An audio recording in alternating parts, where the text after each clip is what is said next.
Mari kita satu di dalam doa. Tuhan, kami mengucap syukur terima kasih. Kami boleh bersekutu di rumah-Mu di dalam ibadah pagi ini. Kami sudah memuji, memuliakan nama-Mu. Tibalah saatnya bagi kami untuk kami mau bersama-sama merenungkan akan kebenaran firman-Mu.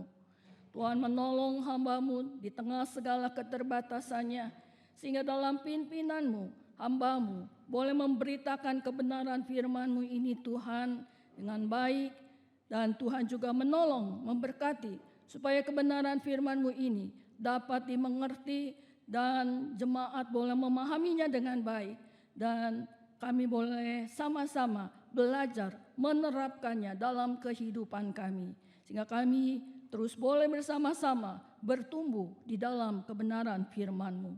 Terima kasih Tuhan, di dalam nama-Mu kami sudah berdoa dan mengucap syukur.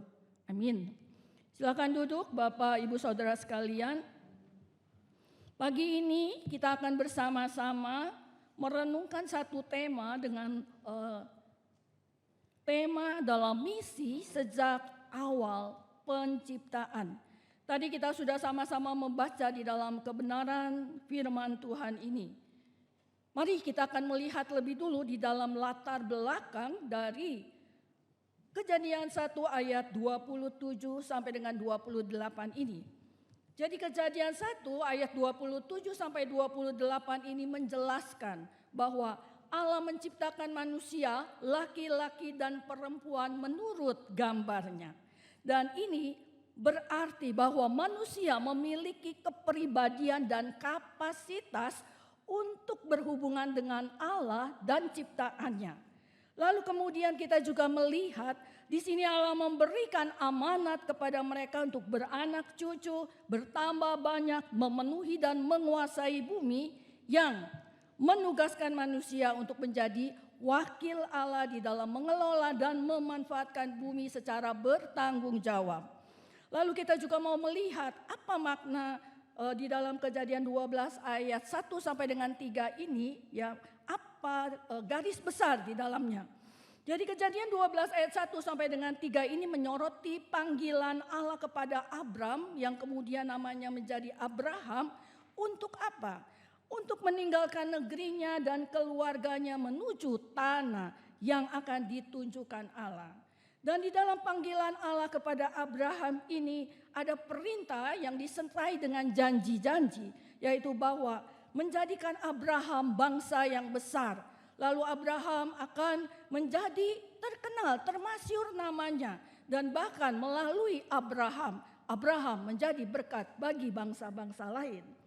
Lalu di dalam kitab Kejadian ini kita juga mau melihat secara garis besar, yaitu Kejadian pasal 1 ayat yang ke-11. Kejadian pasal 1 sampai pasal yang ke-11 ini membahas berbagai kisah yang berlaku secara umum, secara universal. Jadi bukan hanya menyangkut di dalam bangsa Israel saja. Lalu melanjutkan di dalam Kejadian pasal 12 ayat 50 itu berisi kisah-kisah yang berkaitan dengan Abraham dan keturunannya. Lalu kita akan masuk di dalam pendahuluan di dalam tema ini, ya. Jadi tema kita adalah misi sejak awal penciptaan, dan kita tahu bahwa penciptaan itu ada di dalam kitab Kejadian, ya. Jadi kitab Kejadian ini kitab yang pertama dalam Alkitab kita. Nah, kitab Kejadian ini adalah kitab yang sangat penting. Kenapa? Karena kitab ini menjadi landasan di dalam memandang kehidupan. Jadi kitab Kejadian ini bukan hanya kita perlukan untuk memahami tidak hanya untuk memahami sejarah bangsa Israel aja gitu ya. Tetapi di sini kitab ini juga kita perlukan, sangat penting bagi kita umat Tuhan. Untuk apa? Untuk membentuk cara pandang terhadap kehidupan, khususnya menyangkut siapa kita, lalu tanggung jawab kita, dosa, lalu juga keselamatan, misi, dan bahkan hubungan kita dengan keluarga dan juga hubungan kita dengan sesama kita. Dan yang paling penting itu juga hubungan kita dengan Allah, relasi kita dengan Allah. Lalu kita lanjut, kita akan masuk di dalam isi daripada renungan kita pagi ini. Ya, kita akan melihat Kejadian pasal 1 sampai pasal yang ke-11 ini, yaitu kita melihat bahwa bagaimana dosa telah merusak konsep manusia tentang Allah yang sejati, gitu ya. Seperti kita lihat di dalam latar belakang daripada kitab Kejadian tadi, bahwa pasal 1 sampai pasal 11 ini itu membahas berbagai kisah yang berlaku secara umum, secara universal. Jadi bukan hanya menyangkut bangsa Israel saja, gitu ya. Sebagai contoh kita melihat itu kisah penciptaan di kitab Kejadian pasal 1, gitu ya. Nah, kitab penciptaan ini contoh ya, sebagai contoh bahwa kitab penciptaan ini berkaitan dengan manusia di seluruh dunia, ya. Bahkan menyangkut alam semesta. Jadi bukan hanya berkaitan dengan umat Israel, ya. Lalu kita melihat di dalam Kejadian pasal 1 ini bahwa hakikat kehidupan itu adalah berawal dari Allah. Dan Allah menciptakan alam semesta di dalam keteraturannya. Dan gambaran keteraturan itu diperlihatkan lewat urutan dari penciptaan, ya. Kalau Bapak Ibu Saudara melihat, itu diawali dengan penciptaan terang di ayat yang ketiga. Ayat 6 cakrawala, ayat 9 daratan, lalu tumbuh-tumbuhan di ayat 11, benda-benda langit di ayat 14, binatang air dan udara di ayat 20, serta binatang melata di ayat 24, dan pada puncaknya Allah menciptakan kita manusia yang disebut dengan gambar dan rupa Allah. Itu di ayat 26. Dan di ayat 27 di situ dikatakan bahwa Allah menciptakan manusia itu menurut gambarnya. Menurut gambar Allah diciptakan dia, laki-laki dan perempuan diciptakannya mereka. Jadi kita lihat di sini, menjadi gambar Allah itu adalah menjadi wakil Allah di dunia ini, ya. Ya, jadi ketika Allah menciptakan manusia menurut gambarnya, itu Allah punya tujuan, ya. Apa tujuannya? Tujuan Allah adalah manusia bisa mengelola dunia dan segala isinya ini untuk kemuliaan Allah, ya. Jadi itulah, ya, saat Allah menciptakan manusia, tujuannya jelas. Manusia hidup memuliakan Dia dengan melakukan pekerjaan baik yang sudah dipersiapkan Allah bagi kita, pekerjaan yang baik. Efesus pasal 2 ayatnya yang ke-10, gitu ya. Lalu kita lanjut di pasal ketiga. Pasal ketiga itu pasal yang terpenting di dalam kitab Kejadian ini. Kenapa? Pasal ketiga ini adalah kejatuhan manusia pertama Adam dan Hawa itu ke dalam dosa. Lalu kita melihat setelah pasal 3 ini, kisah-kisah selanjutnya itu memperlihatkan bagaimana kegagalan manusia untuk hidup berkenan kepada Allah. Lalu di pasal 7 dan 8 kita melihat itu kebobrokan manusia, ya, sehingga Allah akhirnya menjatuhkan hukuman itu berupa air bah. Kita tahu ini kisah Nabi Nuh, ya. Jadi membinasakan, Allah menghukum, menjatuhkan hukuman ini berupa air bah yang membinasakan manusia dan hewan yang hidup pada masa itu. Kejadian pasal 7 dan Kejadian pasal 8. Lalu yang menarik di dalam Kejadian 8 ayat 18 itu dikatakan, tetapi Allah berkenan untuk menyelamatkan Nuh dan keluarganya dan juga orang-orang yang berada, semua orang yang berada dalam bahtera itu. Ya, kita tahu Nuh, istrinya, lalu 3 anaknya dan 3 mantunya, ya, beserta hewan-hewan yang ada di dalam bahtera tersebut. Nah, menarik lagi bahwa di dalam Kejadian 11 ayat 10 sampai 26 itu ada silsilah singkat itu mengenai keturunan Sem, ya. Kalau Bapak Ibu Saudara perhatikan, ada silsilah singkat itu mengenai keturunan Sem di pasal 11 ayat 10 sampai 26. Dan itu memberikan informasi bahwa Allah melanjutkan berkatnya kepada manusia. Jadi tadi dengan air bah sudah dimusnahkan, lalu petunjuk di pasal 11 ayat 10 sampai 26, ternyata ini manusia terus bertambah banyak dan memenuhi bumi. Jadi Allah melanjutkan berkatnya, gitu ya. Dan menarik lagi di pasal 11 kalau Bapak Ibu Saudara sekalian melihatnya dengan baik, itu ada ngamatera disebutkan begitu ya. Nah, dan menurut Yosua 24 ayat 2, Tera itu adalah penyembah Allah lain. Artinya dia menyembah berhala gitu ya. Nah, lalu di pasal 11 ini juga ada satu kejadian, yaitu apa? Pembangunan menara Babel ya. Di mana manusia pada saat itu membangun menara yang puncaknya sampai ke langit ya. Jadi kita lihat ini yang ada di pasal 11 ya, tentang Tera disebut sebagai penyembah Allah lain, lalu bagaimana pembangunan menara Babel sampai ke langit. Nah, sekali lagi dengan dua hal ini yang kita lihat, ini mau menunjukkan bahwa dosa itu telah merusak konsep daripada manusia tentang Allah yang sejati ya. Nah, kerusakan konsep manusia tentang Allah ini itu tercermin dengan jelas dalam peristiwa pembangunan menara Babel ya. Jadi sampai di sini kita melihat bahwa pola dosa, lalu ada hukuman, lalu Tuhan menyelamatkan penyelamatan begitu ya. Nah, pola dosa, hukuman, penyelamatan ini terus berulang di dalam Alkitab begitu. Lalu ya kita melihat tujuan Allah dari awalnya menciptakan kita manusia ini, itu tujuannya jelas supaya manusia hidup memuliakan Dia ya, dengan apa? Melakukan pekerjaan baik yang sudah dipersediakan bagi Dia ya, untuk kita gitu ya. Tetapi itu tujuan awalnya. Tetapi kalau kita melihat tadi dari pasal 1 sampai dengan pasalnya yang ke-11, kita lihat dosa ya. Ini loh dosa yang menyebabkan gambar Allah di dalam diri manusia itu tidak berfungsi dengan benar. Dan manusia hidup kita lihat di sini bukan untuk kemuliaan Allah, tetapi untuk kepentingan diri sendiri yang bersifat merusak dan menghancurkan. Mungkin aplikasinya sederhana sekali mengenai alam gitu, kita lihat bagaimana alam itu dengan kepentingan manusia sudah merusaknya dengan berbagai hal untuk kepentingan, sehingga membangun banyak hal yang kita lihat akhirnya terjadi apa? Banjir, erosi, lalu longsor. Nah, ini yang memperlihatkan yang kita lihat bagaimana manusia tidak bertanggung jawab dengan tugas dan tanggung jawab yang diberikan oleh Allah pada awal mulanya ya. Apa yang menyebabkan itu tadi kita melihat dosa gitu ya.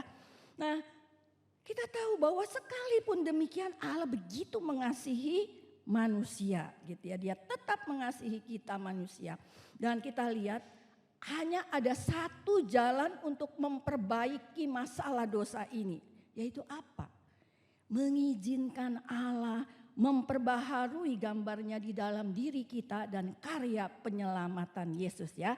Jadi mengizinkan Allah memperbaharui gambarnya di dalam kita oleh karya penyelamatan Yesus.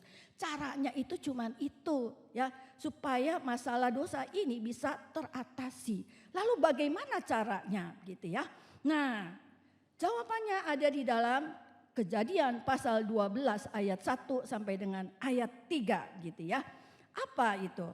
Panggilan Allah kepada Abraham. Nah, sebelum kita masuk di dalam panggilan Allah kepada Abraham ini, mungkin kita perlu mengenal siapa Abraham itu begitu ya. Nah, tadi kita melihat bahwa siapa Abraham?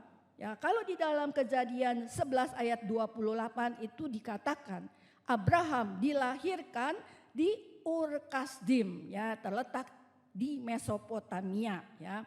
Itu kita bisa lihat Kisah 11 ayat 28 Kejadian ya. Lalu Kisah Para Rasul 7 ayat yang kedua ya. Lalu di situ kita juga bisa melihat tadi di pasal 11 ada Tera. Ingat ya, dia penyembah Allah lain, artinya dia menyembah berhala. Nah, ternyata Tera yang disebutkan di dalam namanya muncul di Kejadian 11 itu, dia adalah ayah dari Abraham, ayah Abram gitu ya. Dan menariknya kalau kita perhatikan begitu, ternyata si Tera ini membawa anaknya si Abraham dan keluarganya ya, membawa keluarganya itu dia menuju ke Haran yang masih letaknya di Mesopotamia. Nah, sekali lagi Tera adalah penyembah Allah lain ya. Dia menyembah dewa ya, penyembah berhala gitu ya. Nah, Bapak Ibu Saudara sekalian, karena itulah bagaimana cara untuk mengatasi dosa tadi yang memperbaiki hubungannya tadi dengan panggilan Allah kepada Abraham. Untuk apa? Di ayat 1 ya. Karena itu pasal 12 kitab Kejadian pasal 12 ini itu diawali di ayat pertama dengan panggilan Abraham itu untuk meninggalkan apa? Meninggalkan negerinya, meninggalkan sanak saudaranya, dan meninggalkan rumahnya. Kemana? Itu ke tempat yang Allah akan tunjukkan kepadanya. Itu ayat 1. Apa? Kemana tempatnya gitu ya? Enggak. Di dalam konteks masih di Kejadian 12 ayat 1 ini Allah belum menunjukkan tempatnya. Allah hanya bilang, Abraham ya, panggilannya Allah kepada Abraham, tinggalkan negerimu ya. Ini Haran ya, terakhir dia ada di Haran. Sanak saudaramu, rumahmu menuju ke tempat yang nanti akan kutunjukkan kepadamu. Kemana? Belum tahu begitu ya. Nah, sekali lagi ketika panggilan Allah kepada Abraham ini meninggalkan negerinya, meninggalkan sanak saudaranya, meninggalkan rumahnya. Bayangin kalau kita dapat panggilan seperti itu. Ini mengartikan bahwa panggilan Allah kepada Abraham ini itu artinya panggilan untuk meninggalkan apa yang dia kasihi. Negerinya, sanak saudaranya, rumahnya ya. Jadi panggilan ini bukan mudah. Kenapa? Panggilan Tuhan kepada Abraham ini untuk meninggalkan apa yang dia kasihi ya. Nah, Bapak Ibu Saudara sekalian ya, kalau kita melihat di sini dalam kisah panggilan Allah terhadap Abraham itu memang tidak diceritakan apa yang menjadi pergumulan Abraham, apa yang menjadi kegelisahan hati Abraham ini. Tetapi kalau kita perhatikan baik-baik, di dalam Kejadian 11 ayat 27 sampai 32 dan di dalam Kisah Para Rasul 7 ayat 2 sampai dengan 4 ya. Kisah Rasul 7 ayat 2 sampai 4 itu ada petunjuk, ada indikasi bahwa ada hal yang menunjukkan bahwa panggilan Tuhan kepada Abraham dalam Kejadian 12 ayat 1 sampai 3 yang tadi kita sudah baca itu bukan merupakan panggilan yang pertama, tetapi itu merupakan panggilan yang kedua begitu ya. Ternyata sebelumnya Tuhan sudah memberikan perintah yang sama kepada Abraham. Tapi pada waktu itu di tanah kelahirannya yang bernama Ur Kasdim begitu ya. Nah, tetapi pada waktu panggilan yang pertama ini Abraham masih membawa keluarganya, masih membawa ayahnya yang namanya Tera ya. Nah, jadi ayahnya Tera ini ikut dalam perjalanannya. Karena itu ketika ayah si Abraham ini meninggal ya, yang namanya si Tera ini meninggal itu di Haran, maka Tuhan kembali mengulangi untuk panggilannya kepada si Abraham. Jadi panggilan ini adalah panggilan yang kedua ya. Jadi hal ini yang meskipun tidak dikisahkan, tapi dengan hal ini kita bisa melihat hal ini menunjukkan bahwa begitu sulitnya panggilan Tuhan kepada si Abraham ini ya, sulit untuk dia responi, sulit untuk dia lakukan begitu ya, dan dia sangat bergumul untuk apa yang menjadi panggilan Tuhan dalam kehidupannya pada saat itu. Nah, Bapak Ibu Saudara sekalian, mari kita mau melihat di sini ya bahwa Allah memanggil Abraham untuk meninggalkan negerinya ya. Dia ada di Haran pada waktu panggilan kedua ini. Haran ya, apa? Komunitas dari penyembah Allah lain, komunitas dari penyembah berhala, ini Haran. Jadi panggilan Allah kepada Abraham ini untuk menarik ya, mengkhususkan begitu ya, dipisahkan, dikhususkan si Abraham ini keluar dari komunitas penyembah Allah lain, komunitas penyembah berhala ya. Bapak Ibu Saudara sekalian, kita tahu Abraham itu keluarganya juga tipe nomaden ya. Jadi Abraham ini keluarganya hidup mengembara dari satu tempat ke tempat lain. Tetapi yang mau kita lihat di sini adalah walaupun si Abraham ini, Abram yang nantinya namanya Abraham ini hidupnya suka berpindah-pindah, nomaden begitu ya. Tetapi setidaknya ketika dia pergi gitu ya, nomaden ya, meninggalkan satu tempat ke tempat yang lain. Setidaknya ada lokasi yang jelas yang hendak dituju, jelas nih mau kemana ya. Tetapi ketika panggilan Tuhan di Kejadian 12 ayat 1 ini, tinggalkan negerimu, tinggalkan sanak saudaramu, tinggalkan rumahmu gitu ya. Untuk kemana? Pergi ke tanah yang akan kutunjukkan kepadamu. Kan gak jelas begitu ya. Jadi sekali lagi ini yang menjadi masalah ya, bahwa Tuhan tidak memberitahukan tujuan dan tempatnya ya. Dalam konteks ayat 1 Kejadian 12 belum ditentukan mana tempatnya. Kalau kita melihat selanjutnya baru di Kejadian 12 ayat 7 itu baru menunjukkan bahwa tempatnya adalah tanah Kanaan, tanah penuh limpah susu dan madu begitu ya. Tetapi dalam konteks Kejadian 12 ayat 1 Allah hanya mengatakan pergi keluar begitu ya. Akan aku tunjukkan tempat nanti ya, untuk ke negeri yang akan kutunjukkan gitu ya. Nah jadi kita lihat ini panggilan Abraham ini tidak mudah untuk dia lakukan, untuk dia responi begitu ya. Karena kita tahu Abraham itu cukup kaya begitu ya, berkelimpahan, jadi hidupnya udah mapan begitu. Lalu dengan keluarga sanak saudara di tempatnya dia nyaman begitu ya. Jadi nggak mudah kan ya, dengan dia udah mapan, udah nyaman di tempat tinggal dia begitu ya. Nah sekarang ada panggilan itu begitu ya. Nah belum lagi untuk hal-hal lain ketika kita mengingat usia Abraham pada panggilan Allah, meninggal panggilannya ketika itu usianya 75 tahun ya. Dan kalau kita mau melihat panggilan Tuhan pada akhirnya ke tanah Kanaan, itu juga jaraknya kira-kira dari Jakarta ke Bandung dengan melewati jalan tolnya, jadi kira-kira demikian. Tetapi kondisi jalan pada waktu itu tidak sama dengan kondisi jalan pada saat ini ya. Kondisi jalan saat itu sangat buruk begitu ya. Nah dan perlu kita ingat juga bahwa Abraham ini dia kaya, jadi dia banyak ternak. Jadi kalau dia meresponi panggilan Tuhan itu, rombongan Abraham itu sangat besar. Kenapa? Dia kaya, dia punya banyak ternak. Karena dia punya banyak ternak, maka banyak pembantu yang ngurusin itu ternak juga banyak begitu ya.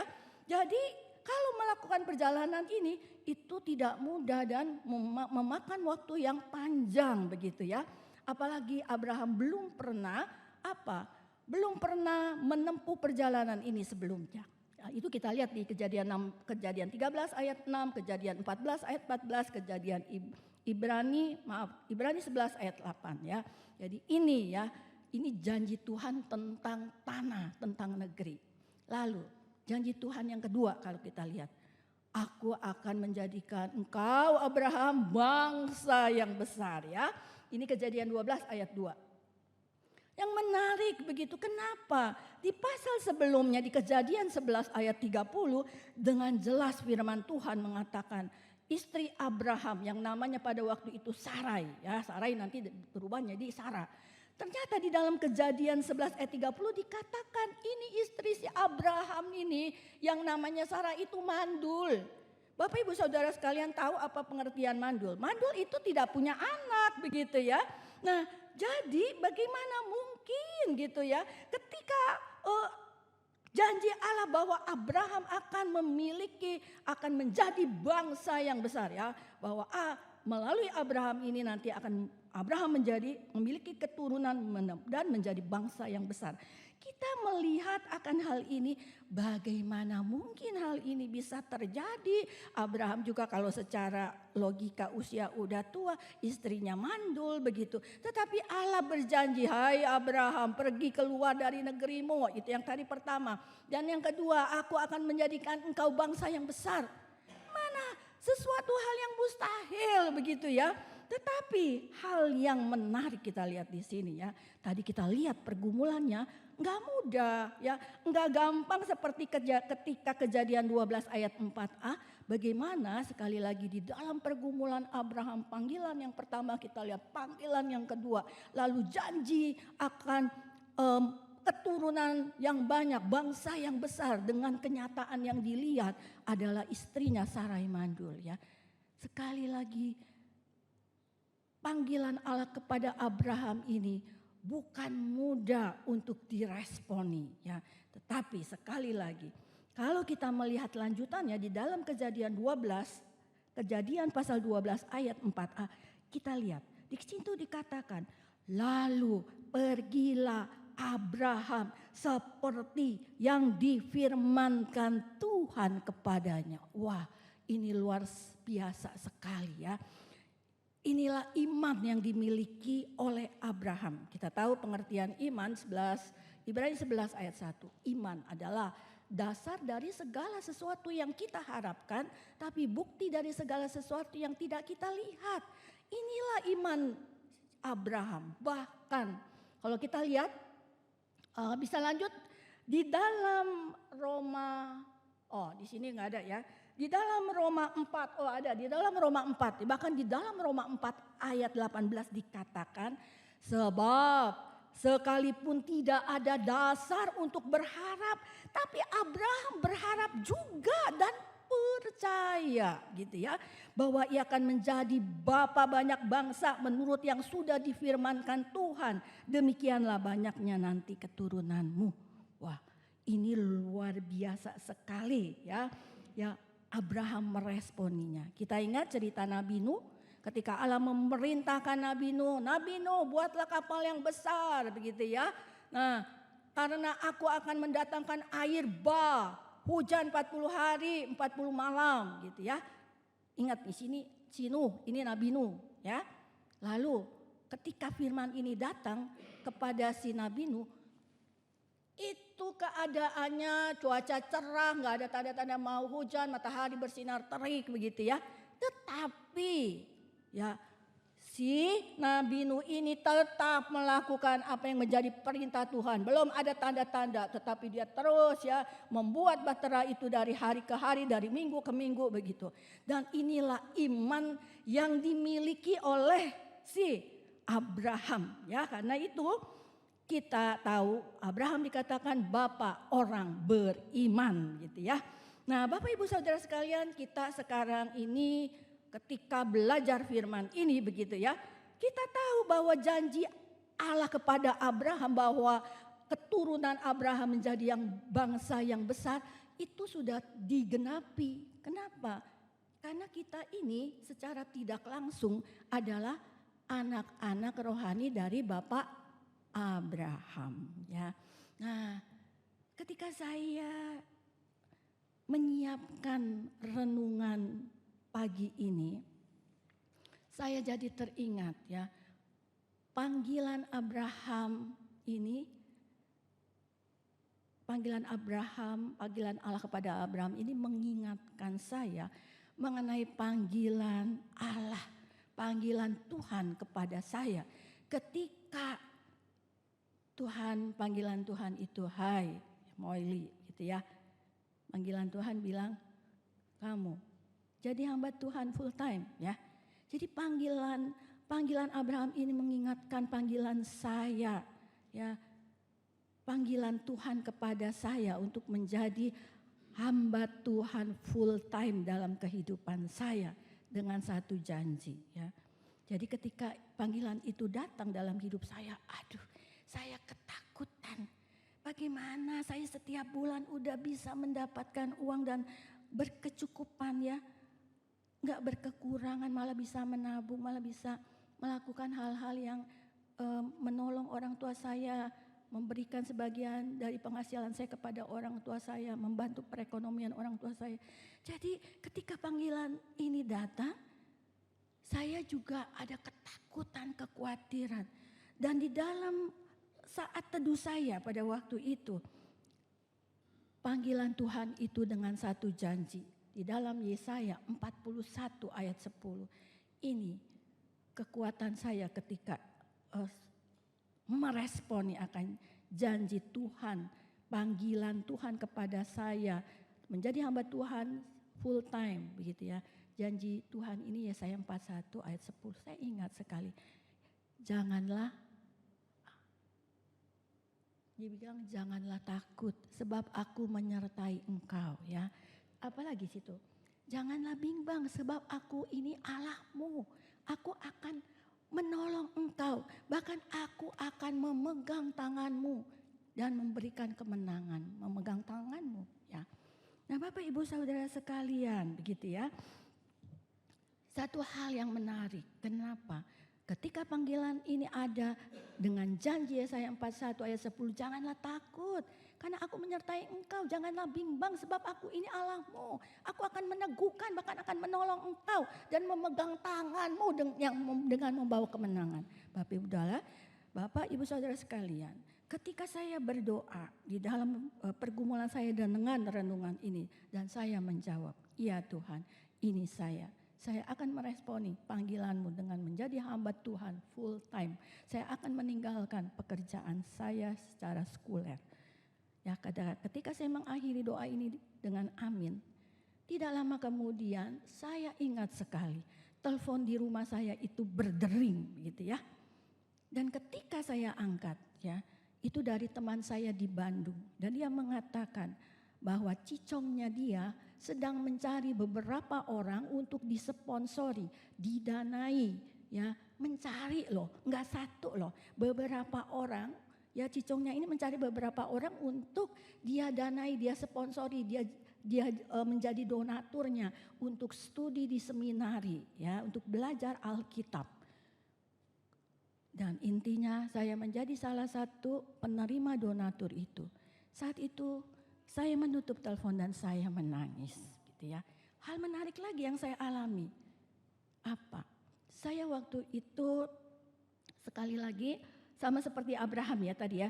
Saya ini sudah mapan, punya pekerjaan baik begitu ya. Jabatan saya di kantor cukup baik, penghasilan saya baik, saya punya mobil pribadi sendiri. Ya, tadi saya bisa membantu orang tua, ekonomi orang tua saya membagikan sebagian penghasilan saya kepada orang tua saya. Nah, jadi ya sekali lagi ya, ketika saya memutuskan full time itu udah ada donatur saya untuk sekolah, tapi hanya biaya biaya studinya doang, biaya kehidupan enggak kan. Jadi saya menjual mobil saya, itu tahun 98 ya. Mobil saya waktu itu Kijang merah ya. Nah saya menjual mobil itu lalu 2/3 dari hasil penjualan mobil itu saya berikan kepada orang tua saya, 1/3 saya gunakan untuk biaya kehidupan saya. Saya nggak tahu nantinya bagaimana, cuman ada ini gitu ya. Apa yang menarik di sini? Bapak Ibu Saudara ingat, tahun 98. Mobil saya Kijang udah saya pakai 3 tahun ya. Tapi ketika saya jual, mobil itu lebih besar harganya daripada waktu saya membelinya. Mobil itu udah pakai 3 tahun loh. Ibu-ibu yang tahu tentang mobil gitu ya, kalau punya aset mobil itu tiap tahun menyusut. Tapi ini udah saya pakai 3 tahun begitu ya. Waktu saya jual lebih besar nilainya, lebih besar harganya. Amin gak ibu-ibu? Itulah Tuhan. Jadi saya ngalamin, hai Moili jangan takut nih, aku menyertai engkau. Ini prosesnya. Lalu proses yang kedua, apa yang terjadi? Uang 1/3 untuk biaya hidup saya masukin ke deposito.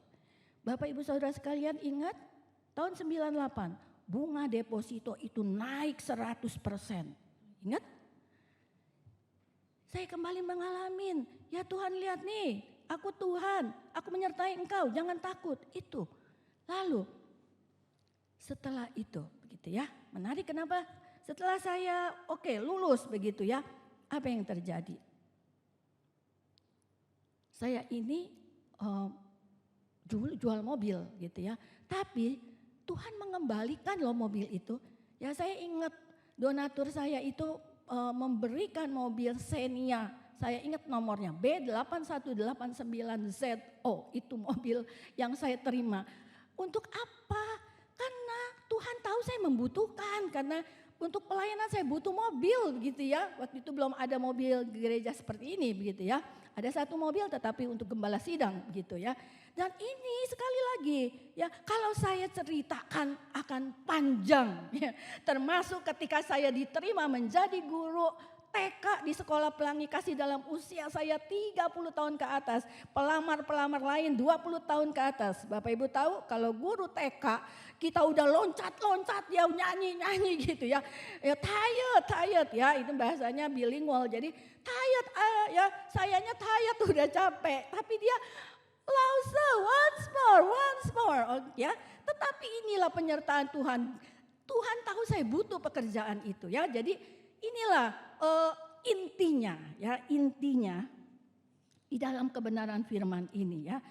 Di dalam ketakutan saya ya, lihat ya. Saya dipanggil Tuhan ya sama kayak Abraham, keluar dari kehidupan nyaman begitu ya. Masuk meresponi panggilan firman Tuhan menjadi hamba Tuhan penuh ya. Nah, dalam perjalanannya ya, satu demi satu peristiwa ya, saya mengalami loh janji firman Tuhan itu nyata loh. Ternyata jangan takut, benar loh jangan takut ya. Dan itu membuat saya ya menjadi hamba Tuhan, menjalani perjalanan iman saya dengan teguh di dalam meresponi panggilan Tuhan sebagai hamba Tuhan. Kenapa? Tuhan memproses saya, memperlihatkan nih aku jangan takut begitu ya. Nah, Bapak Ibu Saudara sekalian, sampai di sini kita berdiam diri sejenak. Apa aplikasi ini dalam kehidupan kita sebagai anak-anak Tuhan ya, termasuk saya tentunya yang masih dalam proses begitu ya. Kita lihat Tuhan dulu kita orang yang belum percaya begitu ya. Tuhan panggil kita keluar ya jadi anak Tuhan gitu ya. Nah, bagaimana sekarang ketika kita jadi anak Tuhan, tentunya begitu ya, setiap kita panggilan Tuhan kepada setiap kita berbeda. Kalau saya tadi jadi hamba Tuhan begitu ya. Nah, apa panggilan Tuhan kepada Bapak Ibu Saudara sekalian begitu ya. Nah, sekali lagi dipanggil dari hidup yang nyaman untuk apa? Trust and obey. Trust, mempercayakan hidup kita. Obey, taat ya. Iman dan ketaatan. Trust and obey di dalam melakukan apa yang menjadi panggilan Tuhan, dipimpin Tuhan. Ya, saya nggak tahu apa panggilan Bapak Ibu Saudara sekalian. Mungkin kalau di sini ada yang masih studi begitu ya. Mungkin panggilan Tuhan jadilah student ya, seorang mahasiswa gitu ya. Yang apa? Yang jujur, jangan nyontek begitu ya. Atau kalau kita sebagai karyawan pekerja ya, jadilah pekerja yang giat ya, menjadi contoh teladan dalam pekerjaan. Atau kita menjadi, di sini ada yang usahawan, jadilah usahawan yang handal ya. Jadi apapun panggilan Tuhan dalam kehidupan kita begitu. Apakah kita sudah trust and obey dalam pimpinan Tuhan? Kalau belum, mari kita lakukan mulai sekarang. Kenapa? Supaya kita mengalami janji Tuhan loh. Jangan dari kata orang aja begitu ya, seperti kitab Ayub, jangan dari kata orang saja. Tetapi saya sendiri mengalami janji Tuhan dalam kehidupan saya. Amin Bapak Ibu Saudara sekalian. Lalu kita lanjut. Yang terakhir, janji Tuhan yang ketiga bahwa Abraham menjadi berkat bagi bangsa-bangsa lain ya. Jadi diberkati untuk menjadi berkat begitu ya. Nah, Bapak Ibu Saudara sekalian, janji Abraham ini pun saat ini gitu ya, itu sudah digenapi. Kenapa? Kita tahu pada akhirnya Yesus Kristus begitu ya. Ini keturunan Abraham ya, dari Daud kita tahu keturunan Abraham ini pada akhirnya lahirlah Yesus Kristus ya, sang juru selamat ya. Jadi kalau kita sekarang nih melihat ternyata janji Tuhan kepada Abraham udah digenapi ya. Apa? Yesus Kristus gitu ya. Keturunan Abraham lahirnya Yesus Kristus juru selamat kita, juru selamat dunia begitu ya. Yohanes 3 ayat 16 mengatakan, karena begitu besar kasih Allah akan dunia ini sehingga dia mengaruniakan anaknya yang tunggal. Supaya barang siapa yang percaya kepadanya tidak binasa melainkan beroleh hidup yang kekal. Jadi janji karena si Abraham ini begitu ya. Maka setiap pribadi lepas pribadi di seluruh dunia ini ketika dia percaya kepada Tuhan Yesus Kristus, maka dia selamat Ya, dia tidak mengalami kematian kekal tapi dia menuju kepada kehidupan kekal. Ini karena siapa? Ini loh perannya Abraham gitu ya. Ini perannya Abraham menjadi berkat bagi bangsa-bangsa lain. Melalui Abraham banyak orang yang dipanggil menjadi anak-anak Tuhan. Percaya, Yohanes 3 ayat 16 tadi. Nah, inilah peran daripada si Abraham begitu ya. Nah, Bapak Ibu Saudara sekalian, lalu apa aplikasinya bagi kita? Nah, ini dia. Kita diingatkan saat Tuhan menciptakan kita, tujuannya apa? Memuliakan Dia melalui apa? Melalui pekerjaan baik. Efesus 2 ayat 10, pekerjaan baik yang Tuhan sudah siapkan untuk kita kerjakan segitu ya. Jadi setiap orang itu udah dipilih Allah. Dan ketika udah dipilih Allah, juga dia udah dipersiapkan Allah untuk menjadi berkat. Menjadi berkat lewat apa? Sederhana sebenarnya. Setiap kita ini tentunya punya karunia, talenta begitu ya. Ada orang yang karunianya itu suka mendoakan orang lain ya. Di ibu-ibu di komisi wanita ada satu ibu orangnya suka mendoakan begitu ya. Jadi ketika temannya sakit begitu ya. Ketika ada orang yang sedang kesusahan, dia datang, dia doakan gitu ya. Nah, kata-kata yang isi dari doa gitu ya. Kata-kata yang dia ucapkan dalam doa itu memberikan kekuatan penghiburan bagi orang yang sedang sedih, bagi orang yang sedang mengalami kesusahan. Itu memberikan penghiburan. Nah, ini talentanya kalau lewat apa? Dia suka mendoakan orang lain begitu ya. Ada juga yang suka memuji Tuhan. Jangan salah ya Bapak Ibu Saudara sekalian. Himne-himne yang diciptakan kadang ketika itu dinyanyikan itu menjadi berkat bagi banyak orang. Nah, ketika seseorang punya talenta suara yang baik ketika dia menaikkan pujian ya. Tadi kita mendengar juga Pak Yakub suaranya baik begitu ya. Nah, ku tak tahu akan hari esok. Kadang pujian itu bisa meneguhkan iman orang. Nah, ini loh. Talenta karunia dengan menyanyi suara yang baik pun menjadi berkat bagi orang lain di dalam pergumulan dia begitu ya. Lalu melalui keteladanan hidup kita banyak orang ya, kalau teladan hidup kita baik banyak orang bisa belajar nilai-nilai hidup yang kekal gitu ya. Nah, intinya Yesus berkata, kalau dalam kehidupan ini kita bisa diberkati menjadi berkat bagi orang lain, kita itu seperti terang dan garam. Terang dunia menerangi kegelapan dunia.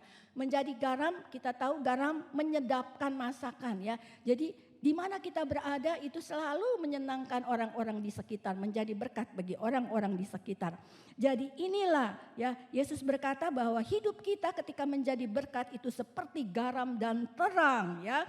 Yang dimana setiap orang yang melihat hidup kita ini, melihat perbuatan baik kita, mereka akan memuliakan Bapa kita di surga gitu ya. Jadi Ibu ingat, maaf.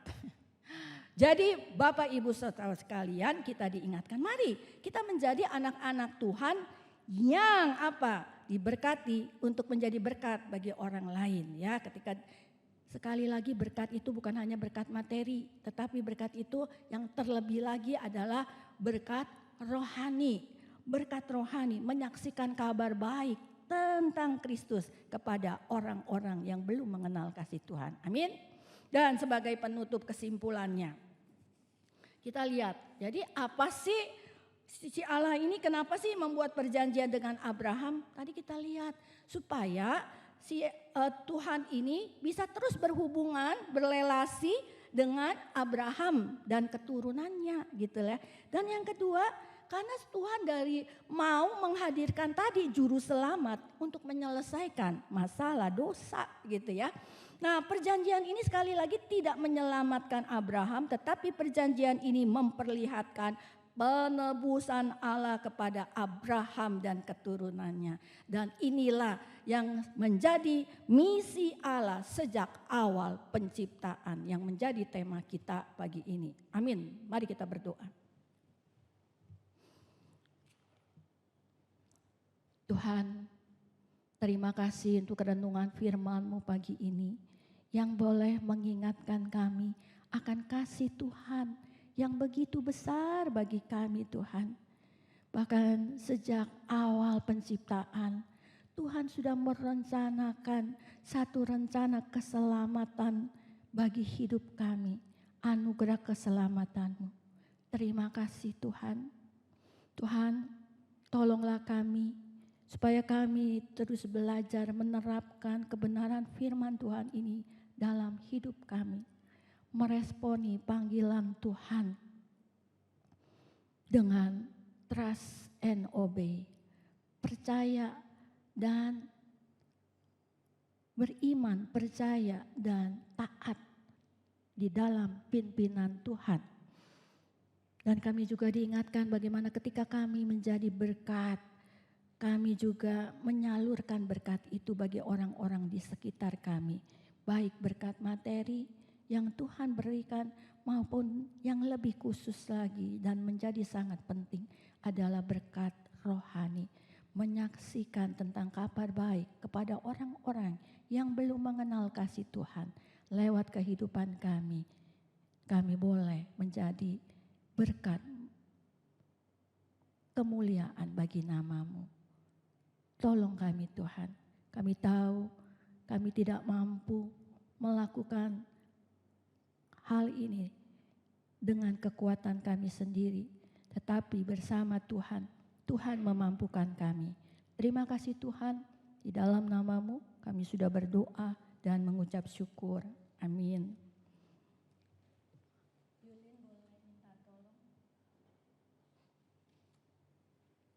Oke, Bapak Ibu Saudara sekalian, saya mengundang Bapak Ibu Saudara sekalian untuk bangkit berdiri. Kita akan sama-sama mengikralkan akan pengakuan iman rasuli.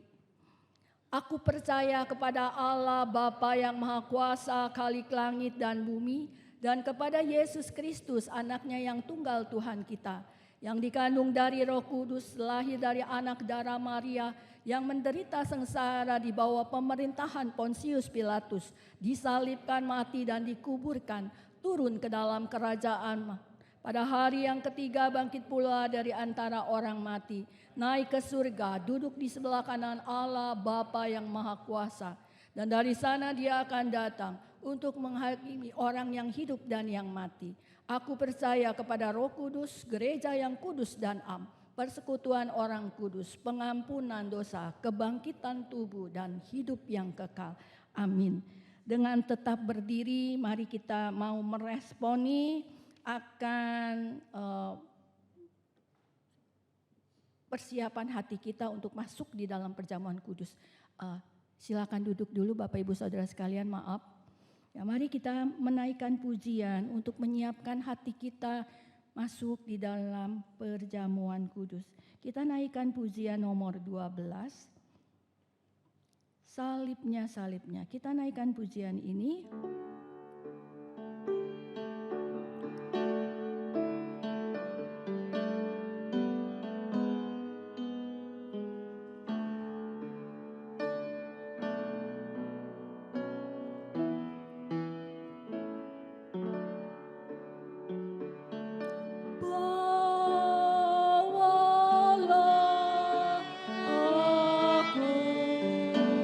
Yesus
yang terkecil.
Saya minta Bapak Beben untuk membacakan dari 1 Korintus pasal 11 ayat 23 sampai 32 untuk mempersiapkan kita masuk di dalam perjamuan kudus.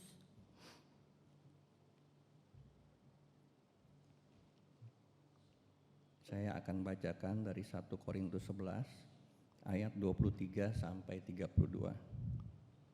Sebab apa yang telah kuteruskan kepadamu telah aku terima dari Tuhan, yaitu bahwa Tuhan Yesus pada malam waktu ia diserahkan mengambil roti, dan sesudah itu ia mengucap syukur atasnya. Ia memecah-mecahkannya dan berkata, "Inilah tubuhku yang diserahkan bagi kamu. Perbuatlah ini menjadi peringatan akan aku." Demikian juga ia mengambil cawan sesudah makan lalu berkata, "Cawan ini adalah perjanjian baru yang dimeteraikan oleh darahku. Perbuatlah ini setiap kali kamu meminumnya menjadi peringatan akan aku. Sebab setiap kali kamu makan roti ini dan minum cawan ini, kamu memberitakan kematian Tuhan sampai ia datang.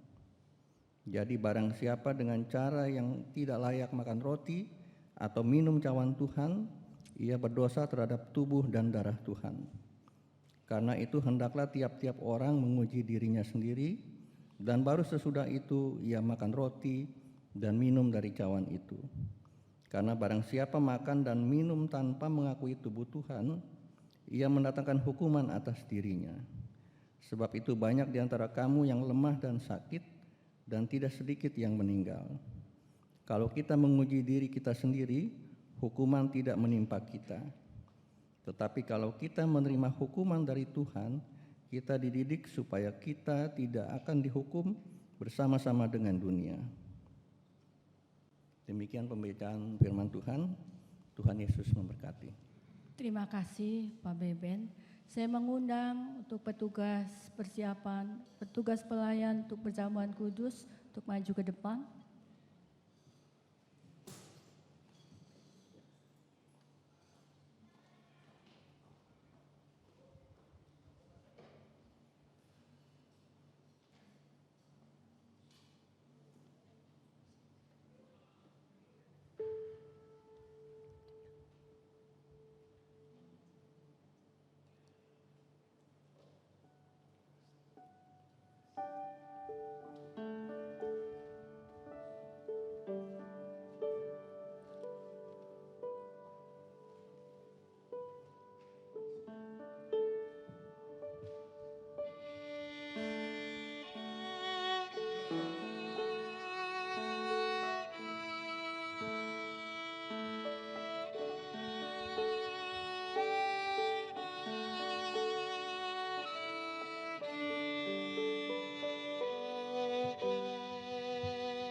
silakan boleh kembali duduk. Boleh kembali ke bangkunya, silakan.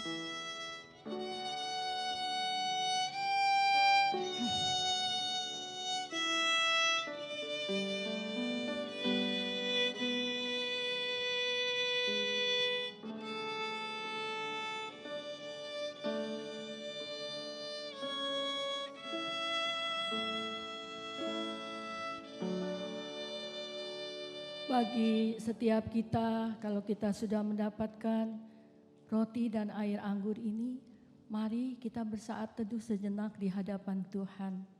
Kita berdoa kepada Tuhan, mohon pengampunan dari Tuhan. Firman Tuhan di dalam 1 Yohanes 1 ayat 9, demikian firman-Mu. Jika kita mengaku dosa kita, maka Ia adalah setia dan adil, sehingga Ia akan mengampuni segala dosa kita dan menyucikan kita dari segala kejahatan.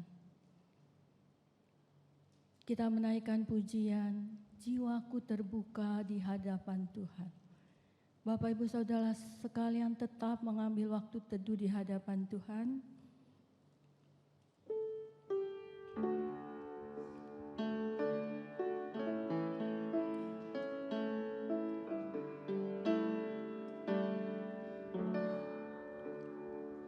Jiwaku terbuka untuk-Mu Tuhan. Selidiki, nyatakan segala perkara. Singkapkan semua yang terselubung,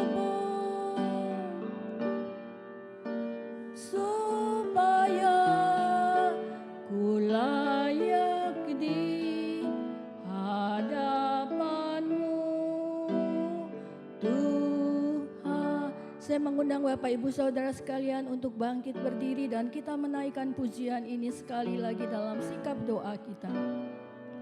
Jiwaku terbuka untuk-Mu Tuhan. Selidiki, nyatakan segala perkara. Singkapkan semua yang terselubung,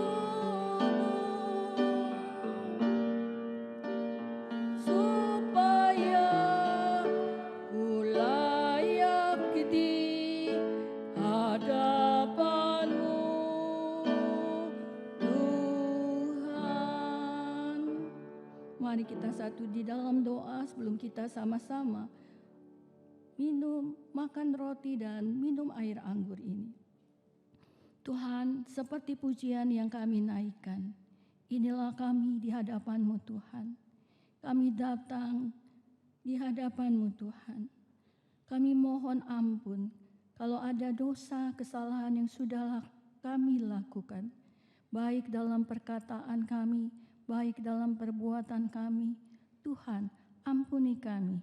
Tuhan, layakan kami ketika kami akan bersama-sama Tuhan makan roti yang melambangkan tubuh-Mu dan minum air anggur yang melambangkan darah-Mu yang tercurah di atas Kalvari menanggung dosa-dosa kami. Terima kasih Tuhan untuk kasih-Mu yang begitu besar bagi kami. Di dalam nama-Mu Tuhan kami sudah berdoa dan mengucap syukur. Amin. Kita memegang roti di tangan kanan kita.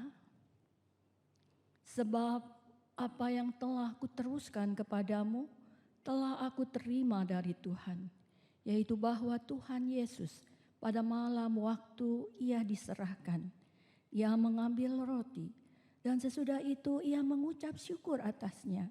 Ia memecah-mecahkannya dan berkata, "Inilah tubuhku yang diserahkan bagi kamu. Perbuatlah ini menjadi peringatan akan aku." Mari kita makan bersama sambil mengucap syukur.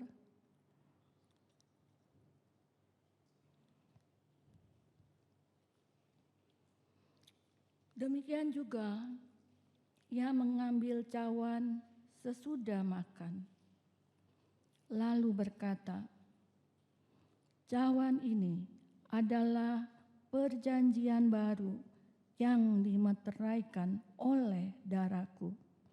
Perbuatlah ini setiap kali kamu meminumnya menjadi peringatan akan aku." Mari kita minum bersama sambil mengucap syukur kepada Tuhan.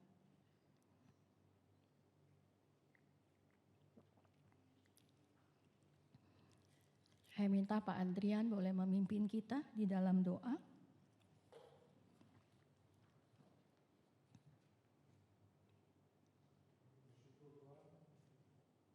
Kesempatan pada pagi hari ini kami boleh bersama-sama mengikuti perjamuan kudus-Mu Tuhan.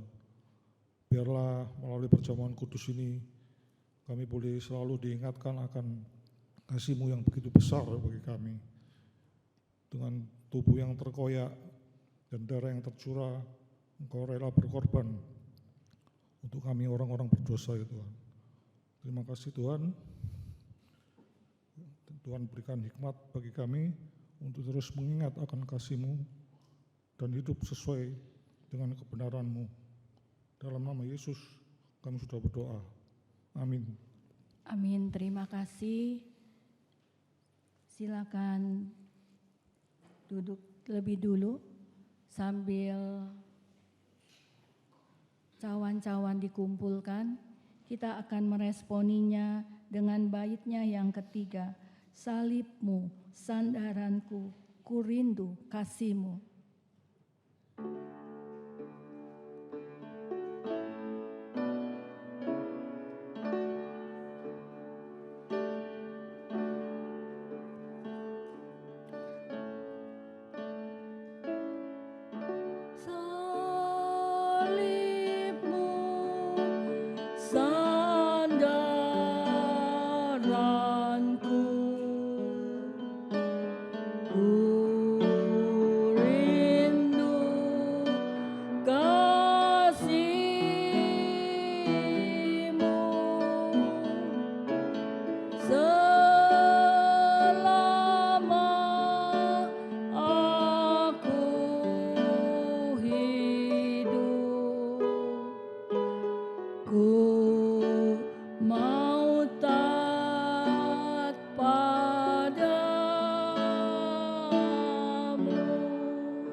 Mengundang Bapak Ibu Saudara sekalian untuk bangkit, kita naikkan sekali lagi ref pujian ini, salibnya, salibnya.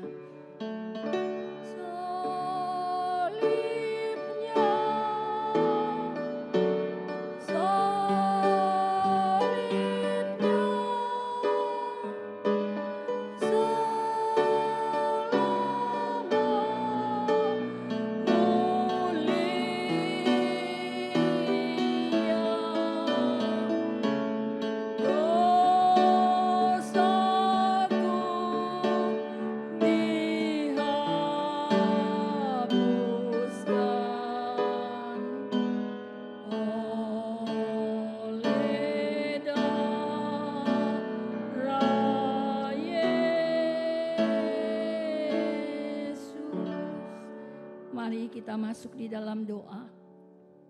Di akhir ibadah ini, kembali kami datang di hadapan-Mu Tuhan. Kami mau mengucap syukur terima kasih. Tuhan sudah memimpin menyertai baik dalam ibadah kami maupun di dalam perjamuan kudus kami pada hari ini. Saat ini hamba-Mu sekali lagi mau berdoa secara khusus bagi saudara-saudari seiman kami yang mungkin Tuhan saat ini sedang mengalami pergumulan dalam kehidupan mereka masing-masing.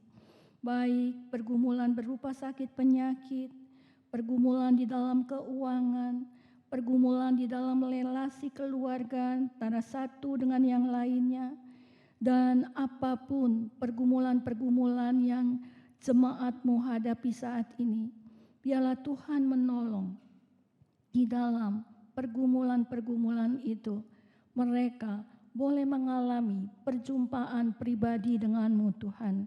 Sehingga masalah-masalah yang ada menjadi satu kesempatan bagi mereka untuk kembali mengalami siapa Tuhan dalam kehidupan mereka.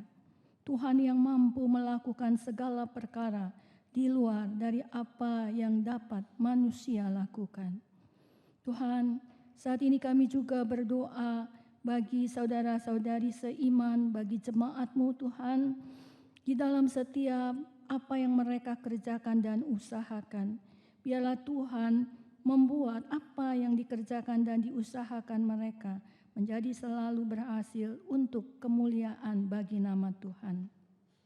Tuhan juga memberkati anak-anak jemaat-Mu dalam studi mereka, dalam pekerjaan anak-anak jemaat-Mu, dalam keluarga anak-anak jemaat-Mu.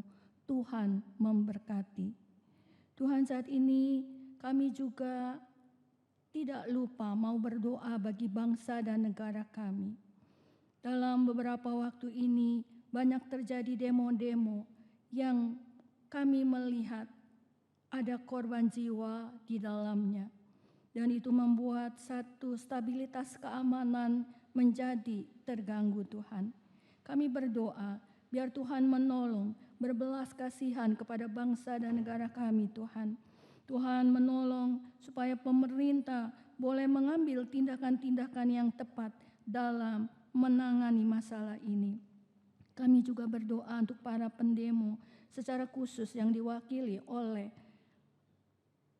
mahasiswa, perwakilan dari mahasiswa. Tuhan juga menolong supaya perwakilan mahasiswa ini juga Tuhan beri hikmat bijaksana sehingga kedua belah pihak, baik pemerintah maupun wakil mahasiswa ini, nantinya Tuhan boleh menemukan satu keputusan yang boleh membuat kembali stabilitas keamanan bangsa dan negara kami kembali boleh pulih sedia kala Tuhan pulihkan. Ini yang menjadi doa kami Tuhan.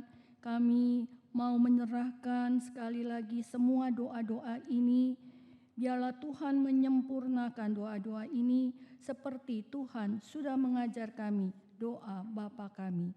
Bapa kami yang di surga, dikuduskanlah nama-Mu, datanglah kerajaan-Mu, jadilah kehendak-Mu di bumi seperti di surga. Berikanlah kami pada hari ini makanan kami secukupnya, dan ampunilah kami akan kesalahan kami, seperti kami juga mengampuni orang yang bersalah kepada kami.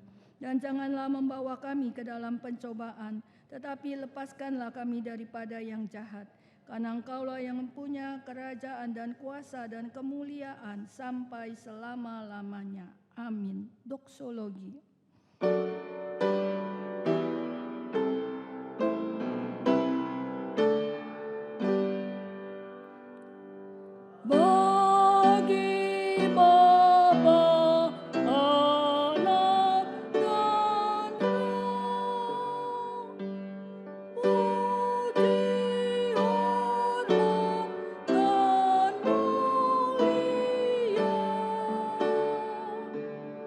Dulu, sekarang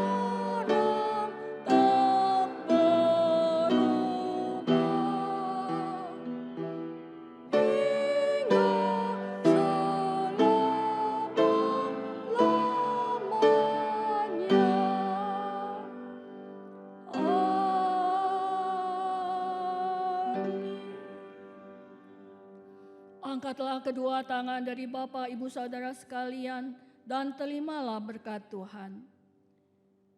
Tuhan memberkati Bapak Ibu Saudara sekalian. Seperti Tuhan Allah Bapa, Allah Putra, dan Allah Roh Kudus. Inilah yang menjadi doa hamba-Mu di dalam berkat-Mu Tuhan. Supaya Tuhan senantiasa menyertai dan memberkati jemaat-jemaat-Mu di dalam nama-Mu. Amin. Amin.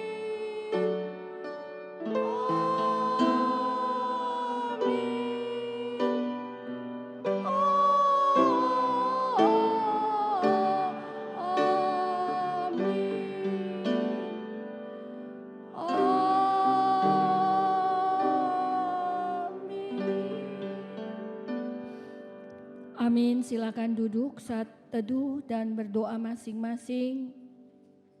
Tuhan menyertai dan memberkati kita semua. Amin. Ibadah selesai.